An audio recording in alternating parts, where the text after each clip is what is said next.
O Brasil é um dos países mais desiguais do mundo. Uma das principais causas dessa desigualdade é o sistema tributário brasileiro.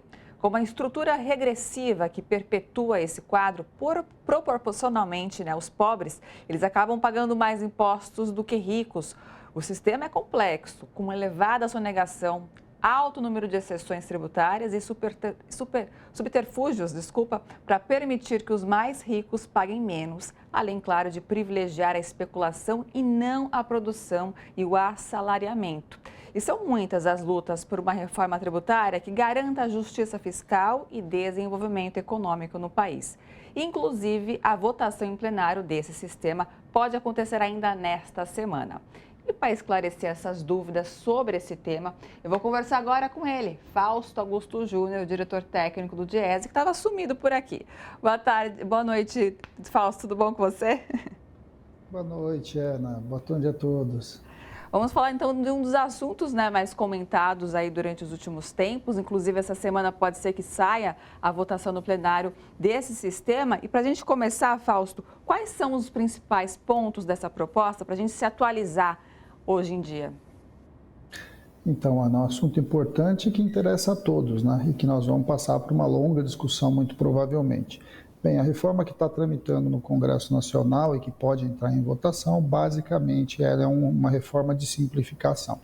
Ela vai unificar um conjunto de impostos federais, unificar o ICMS e o ISS nos estados e municípios e, de alguma forma, reduzir o número aí de alíquotas que hoje versam em todo o sistema tributário brasileiro. Do ponto de vista federal, a gente vai ver a unificação de IPI, PIS, COFINS e a criação, na sua substituição, da contribuição sobre bens e serviços. No caso de ICMS e ISS, ou seja, um estadual e um municipal, eles vão ser substituídos pelo IBS, o Imposto de Bens e Serviços. A ideia, inclusive, que está colocada é que esses impostos terão 3 alíquotas, uma alíquota plena, uma alíquota média e uma alíquota zerada, né?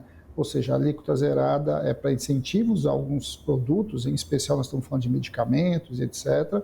A alíquota mais alta, né, vai ser uma alíquota que está referenciada aí, que de alguma forma você vai ter ali produtos que fazem mal à saúde, etc. E você vai ter a alíquota geral, que vai, de certo modo, disciplinar todos os produtos. Quais são essas alíquotas? Elas ficam ainda a ser discutidas. Acho que essa é uma das grandes questões colocadas para a gente aí para o futuro e que, de alguma forma, esse talvez seja o grande dilema dessa reforma.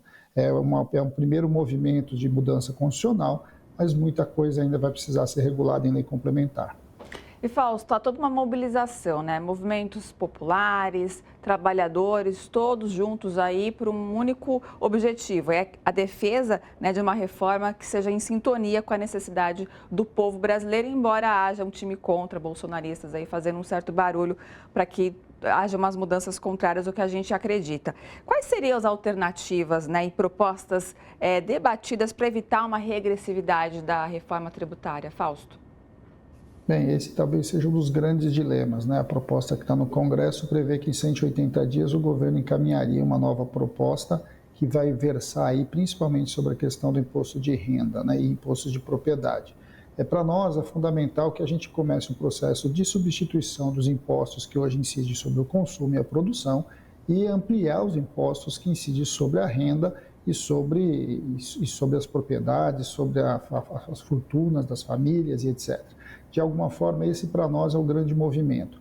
Nós precisamos mudar um sistema que é extremamente regressivo, ou seja, que penaliza os mais pobres, em especial quando estamos falando de consumo, e que de alguma forma a gente comece um processo de substituição por imposto de renda. É preciso que os ricos paguem mais impostos e que o conjunto da sociedade pague menos impostos, em especial os mais pobres. Esse talvez é o grande desafio colocado para essa reforma. A primeira fase da reforma, que é o que está em discussão no Congresso Nacional, só trata da simplificação, mas nós precisamos trabalhar e cobrar, inclusive, após essa discussão que está acontecendo agora, que os compromissos da segunda fase, em especial vinculados ao imposto de renda, imposto sobre propriedade, imposto sobre grande fortuna, sejam discutidos num período muito próximo. Importância essa discussão. Fausto, obrigada, pela sua participação e esclarecimentos mais uma vez aqui no seu jornal. Uma boa semana e até semana que vem.